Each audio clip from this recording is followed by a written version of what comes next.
23 transactions ہیں جس میں عظمیٰ صاحبہ آپ کہہ رہی ہیں کہ ٹھوس ثبوت موجود تھے نیب کے پاس. اگر نیب کے پاس ٹھوس ثبوت موجود تھے اور نیب گرفتار کرنے گئی, وارنٹ بھی ان کے پاس موجود تھا, عوام مزاحمت ہوئی, تو پھر پنجاب پولیس کا کردار سامنے آتا ہے نا. نیب ایک احتساب کا ادارہ ہے, اس کو فیسیلیٹیٹ کرنا حکومت کا کام ہے. حکومت کا اس پورے معاملے میں کیا رول تھا؟ حکومت نے نیب کو فیسیلیٹیٹ نہیں کیا, 2 دن وہاں ڈرامہ اترا اور پھر نیب گرفتار بھی نہیں کر سکا. دیکھیں, ہم لوگوں نے پنجاب پولیس کو بالکل استعمال اس لیے نہیں کیا کیونکہ ہم یہ بہانہ ان کو نہیں دینا چاہتے کہ یہ دیکھیں جی یہ پولیٹیکل وکٹمائزیشن ہو رہی ہے, یہ اپنے جو پولیس ہے اس کو استعمال کر رہے ہیں. اصل میں تو دیکھیں ٹھوس شواہد 200 ایسی ٹرانزیکشنز, بینک ٹرانزیکشنز ہیں جو کہ یہ شہباز شریف کے خاندان میں ان کے پاس ٹھوس ثبوت تھے, تبھی نیب آئی ہے.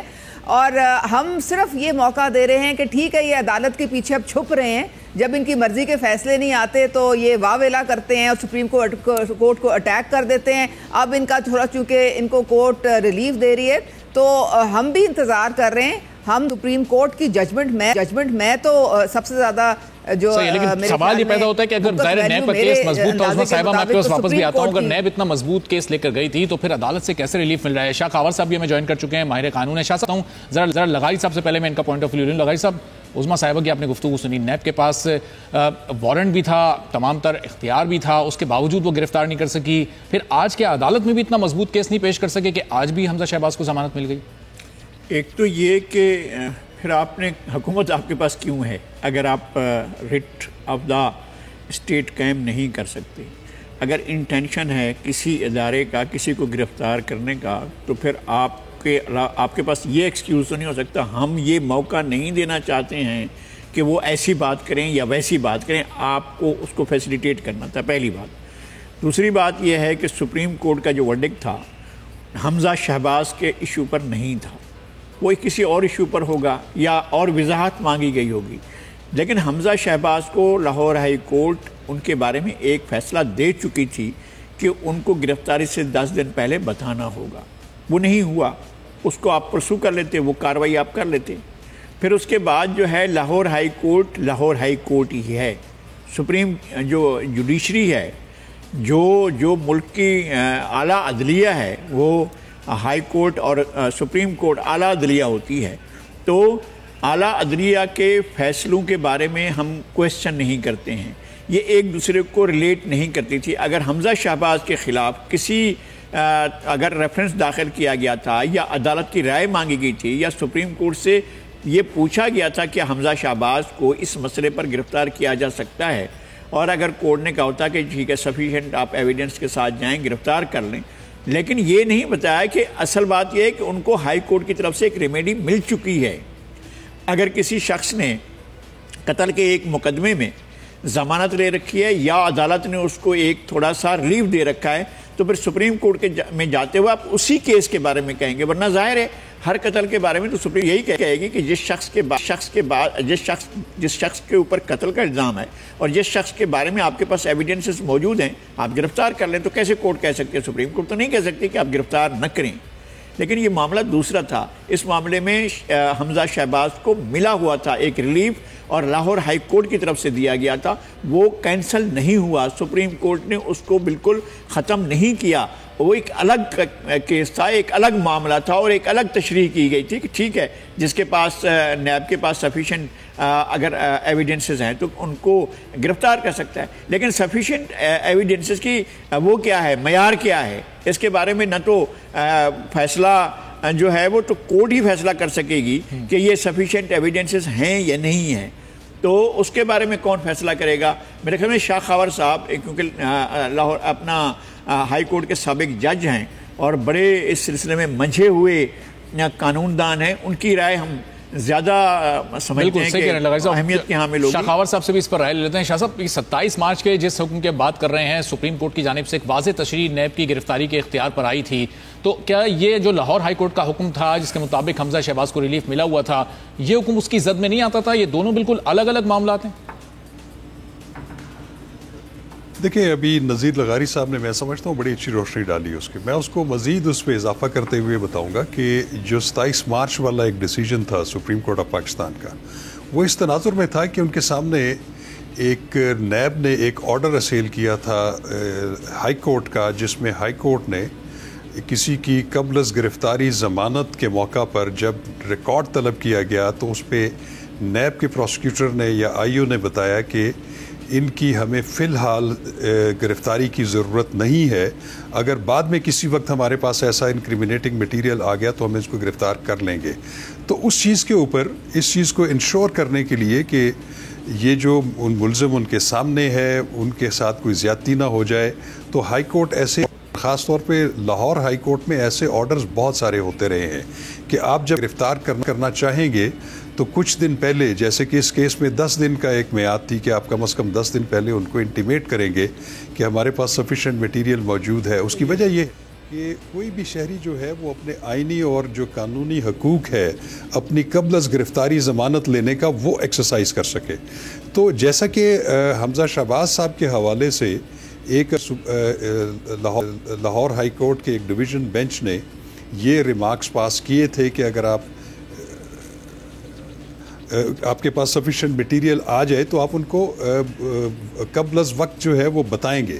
اب وہ 27 مارچ کے ایک کیس کا ایک حکم جو سپریم کورٹ آف پاکستان کا ہے وہ میں نے بھی پڑھا ہے، وہ ایک کیونکہ ہر کیس کے اپنے فیکٹس اینڈ سرکمسٹانسز ہوتے ہیں، اس میں انہوں نے اس چیز کو یہ ایک آبزرویشن دی تھی، لیکن آپ اس کو بیس بنا کر جب ایک دوسرے کیس میں جیسے کہ حمزہ شہباز کا کیس ہے اس میں اگر ہائی کورٹ کی ایک آبزرویشن موجود ہے، اس میں 10 دن کا نوٹس یا ان کو انٹیمیٹ کرنے جو ہے وہ ایک ضروری قرار دیا گیا ہے، تو میں سمجھتا ہوں کہ نیب کو وہ اس کے مطابق عمل کرنا چاہیے تھا اور سپریم کورٹ کے اس آرڈر کو بیس بنا کر اس پہ اتنی عجلت سے کام نہیں لینا چاہیے۔ تو اس کی وجہ یہ ہوتی ہے کہ کوئی بھی شخص اگر اس کو گرفتاری کا خدشہ ہے تو وہ نیب کے کیسز میں ڈائریکٹ ہائی کورٹ میں انڈر آرٹیکل 199 اس کی رٹ جورسڈکشن کو انووک کرتے ہوئے اپنی قبل از گرفتاری مانگتا ہے۔ تو اس کے جو یہ تو کوئی بھی ہینیس اوفینس ہو اس میں عبوری قبل از گرفتاری ضمانت جو ہے وہ عام طور پہ ہو جاتی ہے،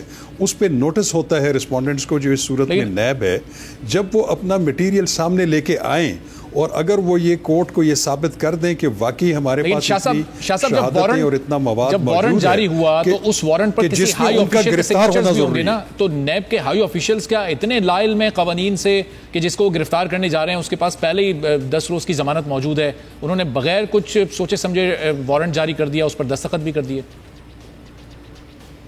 دیکھیں، جو حکم نامہ ہوتا ہے گرفتاری کا وہ 2 لوگ استعمال کر سکتے ہیں، ایک چیئرمین نیب خود اپنے سگنیچر سے، یا انہوں نے اپنے کسی ڈائریکٹر جنرل ریجنل نیب کو اگر وہ تفویض کے ہوئے ہیں اپنے اختیارات، تو اس صورت میں وہ اگر ایٹ دا موسٹ یہ تو ہے کہ کم از کم ڈائریکٹر جنرل نیب لاہور کے دستخط سے وہ حکم نامہ جاری ہوا ہوگا ان کی گرفتاری کا، لیکن اگر ہائی کورٹ کا کوئی ایک آرڈر موجود ہے اس کی موجودگی میں اس طرح کا حکم نامہ جاری کرنا میں نہیں سمجھتا کہ وہ مناسب ہے، کیونکہ اگر پروسیکیوشن اور نیب جب یہ نوٹس جس دن کا ہوا ہے اور جس دن اس پہ بحث ہوگی، اگر وہ یہ اپنا کیس کامیابی سے پیش کرنے میں جو ہے وہ کامیاب ہو گئے ہائی کورٹ کے سامنے اور ان کو کنونس کر دیا کہ ان کے خلاف جتنا ہمارے پاس مٹیریل ہے، ہمارے پاس مواد ہے، ہمارے پاس شہادتیں ہیں، تو ان کی گاری جو ہے تفتیش کے لیے ضروری ہے، تو ہم نے دیکھا ہے کہ ہائی کورٹ اپنی جو انٹرم پری اریسٹ بیل ہے اس کو ریکال کر کے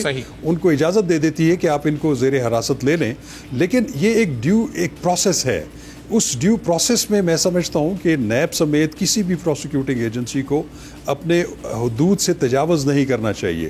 میں سمجھتا ہوں کہ اتنی بڑی بات نہیں تھی کہ اگر وہ ہائی کورٹ کا جو پہلا حکم تھا 10 دن کا وہ ان کو ایک نوٹس کر دیتے، زیادہ سے زیادہ وہ دوبارہ رجوع کر لیتے اپنی قبل از گرفتاری کے لیے ہائی کورٹ میں، اور ایک دن ایسا آنا تھا کہ جس دن اگر وہ اپنا یہ ثابت کر دیتے کہ ان کو بدنیتی سے جو ہے اس کو امپلیکیٹ کیا جا رہا ہے، اگر وہ ثابت کر دیتے تو ان کو ضمانت کنفرم ہو جاتی۔ اگر وہ یہ چیز ضمانت قبل از گرفتاری بڑے ایکسٹرا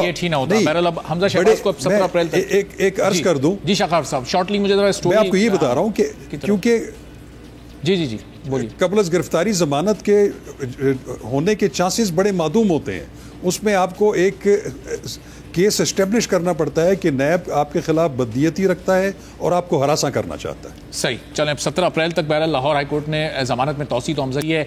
ادھر احتساب عدالت میں آصف علی زرداری بھی آج پیش ہوئے. اس سے پہلے وہ بڑے اعتراضات کرتے رہے تھے کہ پنڈی ان کا کیس کیوں منتقل کیا جا رہا ہے. بہرحال تمام طرح اعتراضات کے باوجود وہ پیش ہوئے. وہاں پر ان سے ظاہر سوالات بھی کیے گئے. باہر جب وہ آئے صحافیوں کی جانب سے کچھ دلچسپ سوالات بھی صحافیوں کی جانب سے کیے گئے اور جس طرح آصف علی زرداری جواب دیتے ہیں ویسے انہوں نے جوابات بھی دیے. اس پوری صورتحال پر ایک پیکیج آپ کو دکھاتے ہیں, واپس آ کے مزید بات کرتے ہیں.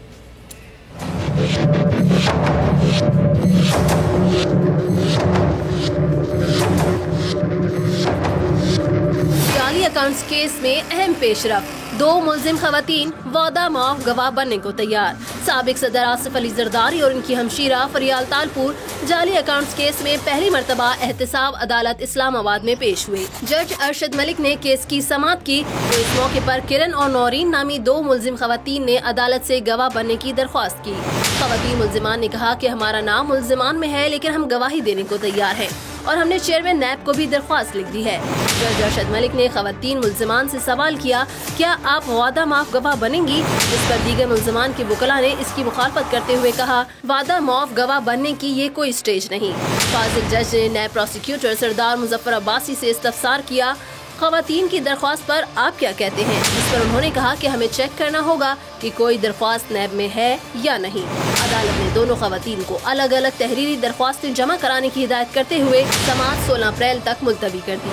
تفتیشی افسر محمد علی ابڑو نے عدالت کو بتایا کہ جعلی اکاؤنٹس کیس میں ملزمان کی تعداد 30 ہو گئی ہے جن میں سے 8 عدالت میں پیش ہوئے. 16 ملزمان عدالت نہیں آئے جبکہ 3 ملزمان ضمانت پر ہیں. غیر حاضر ملزمان کی جانب سے حاضری سے عارضی استثناء کی درخواست دائر کی گئی جس پر عدالت نے انہیں 12 اپریل کو طلب کر لیا.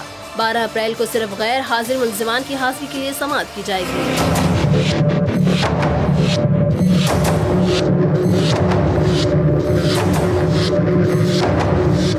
تو اب یہ 2 ملزمان خواتین کرن اور نورین وعدہ معاف گواہ بننے پر تیار ہو گئی ہیں جس کی آصف علی زرداری اور دیگر جو اس کیس میں ملزمان ہیں ان کے وکلاء نے مخالفت کی ہے. تو لگائی صاحب آپ کی اور عظمیٰ کاردار صاحبہ کی اجازت سے ذرا میں پہلے قانونی نقطہ نظر اس پر جان لوں شاخاور صاحب سے. شاخاور صاحب اب یہ جو 2 خواتین ملزمان وعدہ معاف گواہ بن گئی ہیں وہ جو بھی گواہی دیں گی اس کی روشنی میں پھر آصف علی زرداری اور جو دیگر اس میں ملزمان ہیں ان کے لیے کیا آگے مزید مشکلات بڑھ سکتی ہیں؟ جی یقیناً وعدہ معاف گواہ جو ہے وہ اس کی کوئی سٹیج مقرر نہیں ہے اور میں سمجھتا ہوں کہ جو 2 خواتین نے استدعا کی ہے آج اکاؤنٹیبلٹی کورٹ میں وعدہ معاف گواہ بننے کی تو وہ بالکل اکاؤنٹیبلٹی کورٹ نے ان کو ٹھیک جو ہے ڈائریکٹ کیا ہے کہ ایسی صورت میں وہ باضابطہ درخواست جو ہے وہ چیئرمین نیب کو دے دیں اور چیئرمین نیب اگر اس کو محسوس کریں گے تو اس کو ایگزیکٹو بورڈ میں رکھنے کے بعد اس کی منظوری دی سکتی ہے. تو پھر ان کا ایک بیان جو ہے وہ چیئرمین نیب کے سامنے ہوگا تحریراً اور دوسرا بیان جو ہے وہ اکاؤنٹیبلٹی کورٹ میں ہوگا. تو وہ یقیناً ایک کنفیشنل سٹیٹمنٹ ہوتی ہے لیکن اس وعدے کے ساتھ کہ ان کو جو ہے معاف کر دیا جائے گا. تو یہ نارملی فیٹل ہوتا ہے دیگر ملزمان کے لیے جن کے خلاف وہ وعدہ معاف گواہ کے طور پر سامنے آئے. لیکن اس میں ایک اور چیز بھی ہے کہ قانون کی نظر میں یہ ورلڈ وائڈ کانسیپٹ ہے کہ جو وعدہ معاف گواہ ہوتا ہے جو اکمپلس ہوتا ہے وہ بہت ہی زیادہ وہ ایک اس کو کہا جاتا ہے کہ وہ ایک ایسے کریکٹر کا مالک ہے کہ جو اپنی جان جس نے خود بھی جرم کیا ہوا ہے لیکن اپنی سکن سیو کرنے کے لیے وہ اس وعدہ کی معافی کے وعدے کے اوپر دوسرے کو امپلیکیٹ کرے گا. تو وہ ہوتا تو اس کا ایک اثر ہے لیکن اس کے ساتھ ساتھ یہ نہیں ہے کہ اگر نیب کے پاس اور کوئی ثبوت نہیں ہے اور کوئی انکریمنیٹنگ میٹیریل نہیں ہے اور کوئی ایویڈنس نہیں ہے اور صرف وہ وعدہ معاف گواہ کے طور پر جو ہے کسی کو سزا ہو جائے تو ایسا بھی نہیں ہے. وعدہ معاف گواہ کی گواہی اپنی جگہ لیکن پروسیکیوشن کو پھر بھی اپنا کیس جو ہے دیگر شواہد سے دیگر دستاویزات سے اور دیگر ٹھوس ثبوتوں سے ثابت کرنا ہوگا. لیکن یہ ضرور ہے کہ یہ ایک مشکل ضرور پیش آ سکتی ہے دیگر ملزمان کے لیے جن کے خلاف وہ وعدہ معاف گواہ بڑی پیش رفت ظاہر یہ ہوئی ہے. اس میں ایت لغاری صاحب کچھ ہفتے سے یہ ڈیل اور ڈھیل کی جو باتیں ہو رہی تھیں حالات آپ کو اسی طرف جاتے نہیں دکھائی دے رہے کہ شریف فیملی کو بہت ہی خاموشی سے ریلیف مل رہا ہے. میاں صاحب باہر آ گئے, حمزہ شہباز کو ریلیف مل گیا اور زرداری صاحب کے خلاف شکنجہ ذرا کستا جا رہا ہے. یہ 2 وعدہ معاف گواہیں بھی سامنے آ گئی. اچھا ڈھیل یا ڈیل کے تو مختلف مدارج ہیں نا, مختلف فورمز ہیں.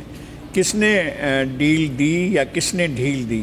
اگر ان کا کورٹس کی طرف سے اگر ریلیف مل رہا ہے، میاں نواز شریف کا جو بیل ہوئی ہے 6 ہفتے کی وہ سپریم کورٹ نے دی ہے، میاں شہباز شریف کو ہائی کورٹ نے بیل دی، حمزہ شریف کو ہائی کورٹ نے بیل دی ہے.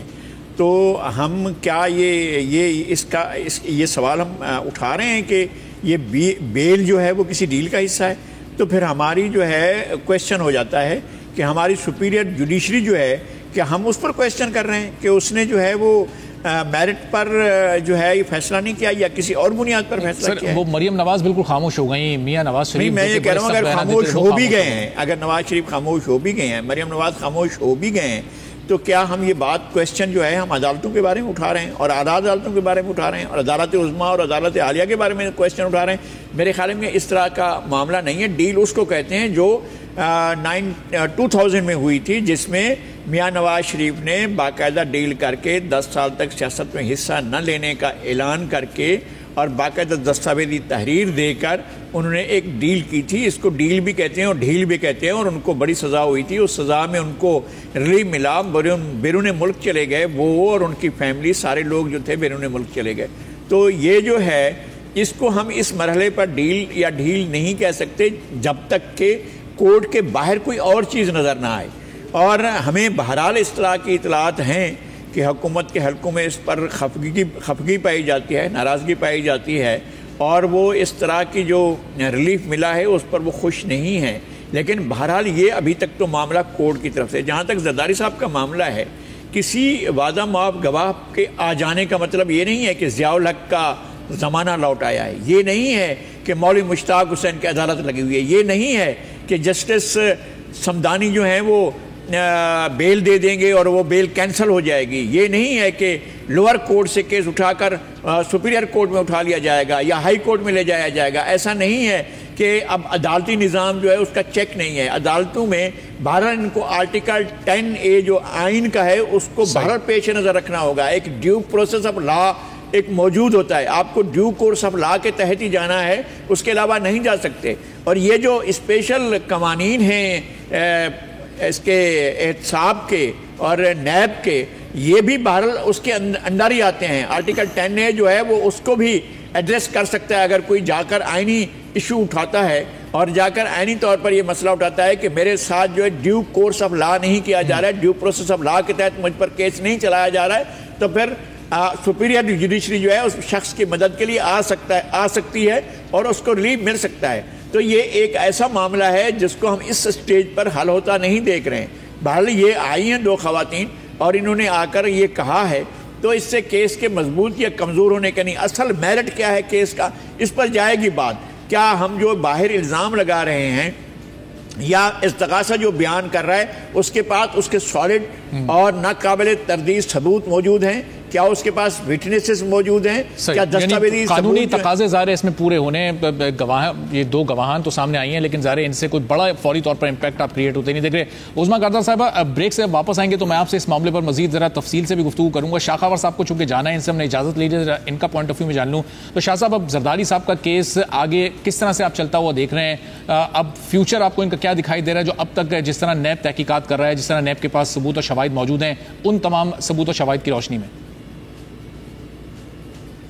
دیکھیں، اب اس پہ بنیادی کوشچن یہ ہے کیونکہ آصف زرداری صاحب اور فریال تالپور صاحبہ نے اپنی قبل از گرفتاری ضمانت جو ہے وہ دائر کر رکھی ہے اسلام آباد ہائی کورٹ میں، اور وہ ابھی بیر سماعت ہے. میں سمجھتا ہوں کہ یہ وائٹل امپورٹنس کا پہلو یہ ہوگا کہ کیا ان کی ضمانت قبل از گرفتاری جو ہے وہ منظور ہوتی ہے یا وہ ڈسمس ہوتی ہے، تو اس کے اپنی امپلیکیشنز ہوں گی دونوں صورتوں میں.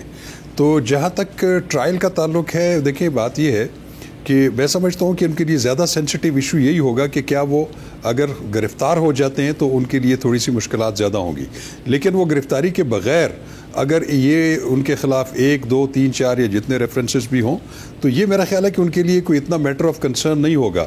آصف زرداری صاحب اس سے پہلے بھی بہت سارے جو نیب کے ریفرنسز ہیں ان کو وہ فیس کر چکے ہیں، وہ زیر حراست بھی رہ چکے ہیں، اور ان کی جو وکلاء کی ٹیم ہے وہ بڑی ماہر ہے اور بڑے وہ ایکسپرٹیز رکھتے ہیں. تو میرا خیال ہے کہ ان کو ٹرائل میں اتنی پرابلم نہیں ہوگی. ان کا زیادہ سینسٹیو ایشو یہ ہوگا کہ کیا ان کی گرفتاری عمل میں آتی ہے یا نہیں آتی. صحیح، لیکن ظاہر ہے کہ گرفتاری سے تو اکثر مواقع پر کہہ چکے ہیں کہ گرفتار ہونے سے وہ نہیں گھبراتے، لیکن اکثر مواقع پر ہم نے دیکھا کہ پھر وہ قبل از گرفتاری بیل بھی کروا لیتے ہیں اور قانونی تقاضے بھی ان کی جانب سے پورے ہو رہے ہوتے ہیں. دیکھیں اب ہر کوئی، دیکھیں کوئی شخص یہ تو نہیں کہے گا کہ آ کے مجھے گرفتار کر لیں. وہ اس کا جو اگر ایک قانونی اس کے پاس ایک رعایت موجود ہے، وہ بینیفٹ اگر اویل کر سکتا ہے قبل از گرفتاری کی، تو وہ کون نہیں کرے گا، آصف زرداری سمیت. تو میں سمجھتا ہوں کہ یہ ریمیڈی ان کے پاس ہے، ان کو ایکسرسائز کرنا ان کا آئینی اور قانونی حق ہے.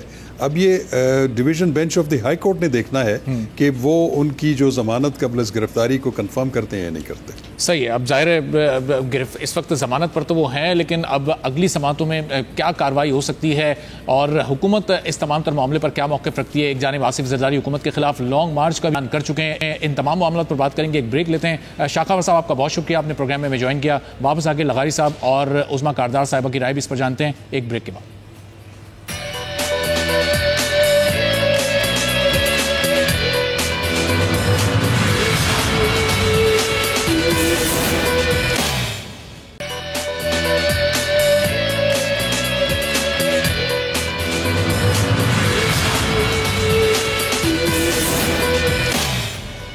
پروگرام میں ایک بار پھر آپ کو خوش آمدید کہتے ہیں. عظمیٰ کاردار صاحبہ، نذیر لغاری صاحب ہمارے ساتھ موجود ہیں. بریک سے پہلے آصف علی زرداری صاحب سے متعلق گفتگو ہو رہی تھی. آج وہ احتساب عدالت میں پیش ہوئے. پنڈی میں ان کی پہلی پیشی تھی. عظمیٰ کاردار صاحبہ، میں سیدھا سوال آپ کی طرف لے کر آتا ہوں. آصف علی زرداری صاحب عدالتوں کا بھی اس وقت سامنا کر رہے ہیں. انہیں شاید کسی حد تک یہ اندازہ بھی ہے کہ آگے ہو سکتا ہے انہیں جیل جانا پڑے. اکثر مواقع پر وہ ذکر بھی کرتے رہتے ہیں، لیکن اس کے باوجود وہ یہ کہتے ہیں کہ میں جیل میں ہوں یا باہر ہوں فرق نہیں پڑتا. حکومت کے خلاف اگر ہم نے لانگ مارچ کا اعلان کیا تو یہ ہمارے ایک ہی لانگ مارچ کی مار ہوگی. کیا اتنی کمزور ہے آپ کی حکومت؟ ارباب دیکھیں، جہاں تک آصف زرداری 10%، 20%، 100%، یہ وہ وائٹ کالر کرمنل کے بادشاہ ہیں جن کی کہانیاں 1999 میں امریکہ میں جو تھنک ٹینکس تھے وہ دہراتے تھے کہ ٹیسٹ کیس ہے کہ کس طرح سے منی لانڈرنگ کی جاتی ہے کسی ملک میں. تو یہ تو پرانے کھلاڑی چلے آ رہے ہیں. ہماری جو پاکستان کی جو تاریخ ہے اس میں اس سے بڑا ظلم نہیں ہوا جو اتنے بڑے NROs دے کے اس ٹائپ کے جو مجرم ہیں، جو وائٹ کالر کرمنلز ہیں، وہ قانون سے بچ کے تو نکلتے رہے ہیں. یہ جو ان کی گیدر بھبکیاں ہیں کہ ہم نکال دیں گے، گرا دیں گے، بھائی یہ اب ان کا صرف جیل جانا لکھا ہے، حکومت کا کہیں جانا نہیں لکھا. اور جس طرح پرائم منسٹر کہہ رہے تھے کہ اگر حدیبیہ پیپر ملز کا میرٹ پہ کیس ڈیسائیڈ ہو جاتا تو آج کہیں بھی پاکستان میں آپ کو منی لانڈرنگ نہ دکھائی دیتی. لیکن چونکہ یہاں پہ صرف ایک غریب کا احتساب ہوتا ہے، رول آف لا صرف غریب کے لیے ہے، طاقتور جو ہے وہ جو ان کا دل کرتا ہے وہ کرتے، کوئی ان کو پوچھنے والا نہیں ہوتا. اس لیے انہوں نے دونوں ہاتھوں سے مل کے ان دونوں پارٹیز کے لیڈران نے پاکستان کی قوم کا پیسہ لوٹا ہے اور لوٹ کے یہ لوگ باہر لے گئے ہیں. لیکن وزیر اعظم نے اپنے پہلے خطاب میں بھی اسمبلی میں کہا تھا کہ احتساب سب کا ہوگا، کسی کو NRO نہیں دوں گا. ابھی اور اس سے پہلے بھی وہ کئی بار یہ بات کر چکے ہیں، لیکن ابھی 4-5 روز پہلے جب وہ گھوٹکی میں خطاب کر رہے تھے تو انہوں نے کہا کہ ایک ہی طریقہ ہے باہر جانے کا کہ آپ سب پیسے واپس کریں لوٹا ہوا اور پھر آپ باہر چلے جائیں. تو اب ایک دم یہ ریلیف وہ دینے کے کیوں موڈ میں آ گیا؟ ان کا بیانیہ کیوں بدل گیا؟ پیسے لے کر اب کیوں چھوڑ سکتے ہیں وہ اور پہلے نہیں چھوڑ سکتے تھے؟ دیکھیں، پرائم منسٹر عمران خان جو ہیں وہ کبھی بھی NRO دینے میں یقین نہیں رکھتے ہیں. لیکن ہم نے ملک چلانا ہے، ہماری ذمہ داری 20 کروڑ عوام کی جو ہے وہ پرائم منسٹر کے کندھوں پہ ہے. وہ دیکھنا چاہتے ہیں کہ ان کی جو زندگی اتنی اب مشکل ہوتی چلی جا رہی ہے. آپ کو پتہ ہے مہنگائی جو ہے وہ کن وجوہات کی وجہ سے جو بڑی ہے. تو پرائم منسٹر کہتے ہیں کہ ان سے سارا لوٹی ہوئی دولت نکلے. اصل بات بلکہ کوئی بھی جو پاکستانی جو محب وطن ہے وہ کہے گا خدارا ان سے لوٹی ہوئی دولت نکلوائیں اور یہ ان کو ساری عمر کے لیے ملک بدر کر دیں. لیکن ہمیں پتہ ہے کہ سیاست میں کوئی حرف آخر نہیں ہوتا. اس لیے پرائم منسٹر جو ہیں وہ بڑے نالا ہیں. وہ NRO میں اس لیے یقین نہیں کرتے کیونکہ یہ بار بار باہر چلے جاتے ہیں، پھر ان کے پاس انہوں نے 4-5 کانٹیننٹس میں انہوں نے چلیں ان کا لوٹا ہوا پیسہ واپس لا کر شاید پرائم منسٹر اس ملک کی معیشت میں وہ لگانا چاہتے ہیں, معیشت کو بہتر کرنا چاہتے ہیں. وزیر خزانہ اسد عمر بھی آج تقریب میں تھے اور اس خطاب کے دوران وہ بھی اکثر سبز باغ دکھاتے ہوئے دکھائی دیتے ہیں, عوام کو ریلیف دینے کی باتیں کرتے ہیں. کہتے ہیں کہ وقتی طور پر مشکل وقت ضرور ہے لیکن ایک اچھا وقت بھی آنا ہے, چونکہ معیشت اس وقت وینٹیلیٹر پر ہے. 7 سے 8 ماہ گزر چکے ہیں, ابھی تک یہ وینٹیلیٹر والا عرصہ ختم کیوں نہیں ہو رہا, اس پر بات کرتے ہیں. لیکن پہلے عوام کا حال آپ کو دکھاتے ہیں. ہمارے نمائندے سدھیر چودھری ایک مارکیٹ میں موجود ہیں جہاں صرف خریداری پریشان نہیں ہے بلکہ دکاندار بھی بڑھتی ہوئی مہنگائی سے پریشان ہیں. سدھیر کی طرف چلتے ہیں, واپس آ کے مزید بات کرتے ہیں. جی سدھیر. ڈالر کی قدر میں اضافے سے, روپے کی قدر میں کمی سے جتنی بھی امپورٹڈ اشیاء تھی وہ تو بڑھنی تھی, لیکن جو لوکل پروڈکشن تھی اس کے خام مال کی قیمتوں میں اضافے کے باعث تمام اشیاء خورونوش اور اشیاء ضروریہ کی قیمتوں میں اضافہ ہو چکا ہے. مزید ہم یہاں پہ مارکیٹ میں موجود ہیں, میرے ساتھ انکل ہیں, ان سے پوچھتے ہیں. السلام علیکم جی. انکل یہ بتائیں کہ اس وقت مارکیٹ میں جو پرائسز ہیں وہ کیا چل رہی ہیں؟ مہنگائی پچھلی گورنمنٹ کی نسبت کم ہوئی ہے یا زیادہ ہوئی؟ پچھلی گورنمنٹ کی نسبت بہت پرائس زیادہ ہو گئی ہے, تھوڑی بہت زیادہ ہو گئی ہے. دالوں کے ریٹ بھی زیادہ ہیں, گھی کے ریٹ بھی زیادہ ہیں, چینی کے ریٹ بھی زیادہ ہیں.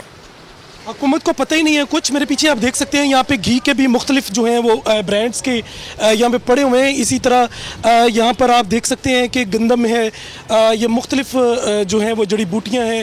اس کے علاوہ یہ پیچھے آپ دیکھیں گے دالوں کے جو ہیں تھیلے پڑے ہوئے ہیں. دکانداروں کا یہ کہنا ہے کہ ہول سیل مارکیٹ سے جس قیمت پر ہمیں ملتا ہے اس میں مارکیٹ میں موجود ہے سدھیر, اور وہاں صرف خریداری نہیں بلکہ دکاندار بھی پریشان نظر آ رہے تھے. شاہد میتلا بول نیوز کے نمائندے, وہ بھی ہمیں جوائن کر چکے ہیں. تو شاید یہ اسد عمر جب بھی گفتگو کر رہے ہوتے ہیں ہم سنتے ہیں current account deficit, growth rate, G D P. عوام کو ان ساری ٹرمنالوجی سے کوئی لینا دینا نہیں ہے, عوام کو تو سستی چیزیں چاہیے. یہ اسد عمر کیوں اتنی ٹیکنیکلٹیز میں پھنسا دیتے ہیں لوگوں کو اور مارکیٹ میں مہنگائی تھمنے میں نہیں آ رہی؟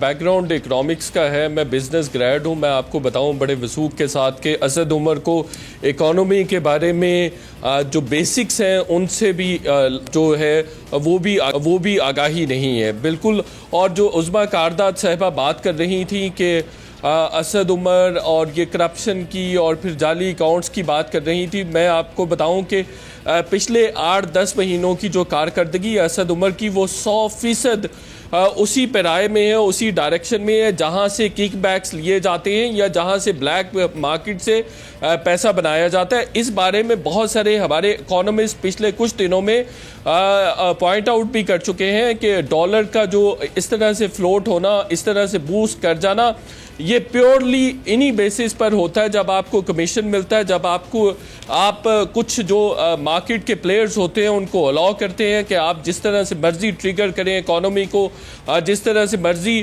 ٹریگر کریں آپ ڈالر کو, اور آپ ڈالر پرچیز کر سکتے ہیں اور ڈالر کو جو ویلیو ہے ڈالر کی اس کو آپ ریگولیٹ کرواتے ہیں تھرو اپنے بزنس پارٹنرز کے یا تھرو جو آپ کے ساتھ الائنڈ ہوتے ہیں لوگ. اس سلسلے میں بہت سارے پچھلے دنوں اکانومسٹ بھی یہ بات کر چکے ہیں کہ جن لوگوں نے پی ٹی آئی کی گورنمنٹ لانے میں پیسہ لگایا تھا ان لوگوں کے ہاتھ میں اسٹاک ایکسچینج ہے, انہی لوگوں کے ہاتھ میں ڈالر کا اتار چڑھاؤ بھی دے رکھا ہے, اور اسد عمر انہی کے کہنے پر تمام فیصلے کرتے ہیں. ان کی 2-3 مثالیں ڈالر کے علاوہ بھی دی جا سکتی ہیں. دیکھیں, نان فائلرز کے لیے گاڑی کا خریدنا منع تھا, گاڑی نہیں خریدی جا سکتی تھی پچھلی گورنمنٹ میں, لیکن اسد عمر نے میک شور کیا کہ اس گورنمنٹ میں وہ نان فائلرز بھی گاڑی خرید سکتے ہیں. اس سے ٹیکس نیٹ پہ اچھا خاصا فرق پڑا. اب یہ ہونے جا رہا ہے کہ end of the financial year یہ ہوگا کہ 300 ارب روپے سے بھی زیادہ ٹیکس کلیکشن کا خسارہ ہوگا, جو کہ اب تک کا سب سے بڑا خسارہ کنسیڈر کیا جا سکے گا.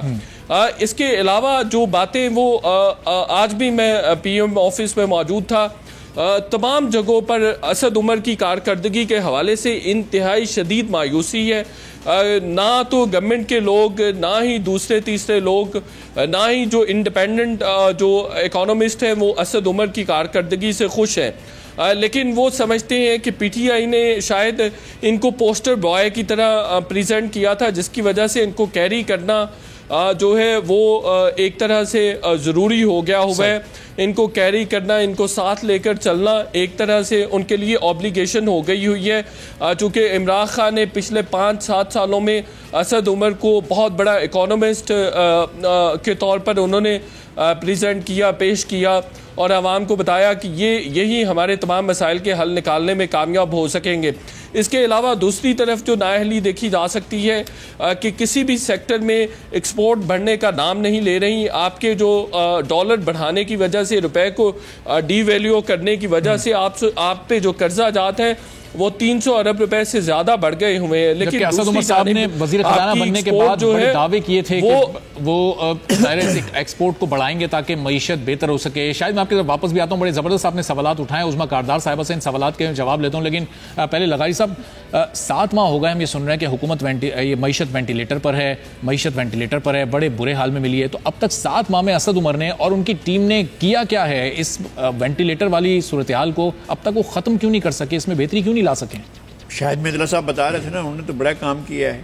انہوں نے جا کر باہر پیسہ لیا اور پھر آپ ڈالر کو ڈی ویلیو کیا، وہ پیسہ آپ کا اسی میں غرق ہو گیا۔ یعنی آپ جتنا چیزیں لا چکے ہیں، جو آپ نے قرضے لے لیے ہیں، وہ قرضے برابر ہو چکے ہیں، اس لیے کہ آپ نے ڈالر کی ویلیو بڑھائی اور روپے کی قدر کم کر دی۔ آپ کی اکنامی ویسے ہی ڈھہ چکی ہے اور یہ ٹوٹل فیلور ہوا ہے ہمارے ساتھ، ایک مذاق ہو گیا ہے کہ پاکستان ایک ایسی جگہ پر کھڑا ہوا ہے کہ جہاں پر وزیر خزانہ کے سامنے یہ سوال موجود ہے اور یہ سوسائٹی میں پاکستان کے عام آدمی کے سامنے یہ سوال رکھ رہے ہیں کہ خدا نہ خواستہ پاکستان ڈیفالٹ کرنے جا رہا ہے۔ اگر یہ صورتحال ہے اور ان کے ہاتھ میں آنے کے بعد اکنامی یہاں تک جا پہنچی ہے کہ اس صورتحال تک جا پہنچے ہیں، پھر آپ لے لیں اور ابھی جو آپ کا شارٹ فال ہے وہ تو آپ کے 3.5 خرب کے قریب پہنچ چکا ہے۔ آپ لے لیں، آپ 3 ارب ڈالر وہاں سے بھی لے لیں، آپ نے چین سے لے لیے، آپ نے سعودی عرب سے لیے، یو اے ای سے لیے، پھر کیا ہے آپ نے اس کا، سوائے اس کے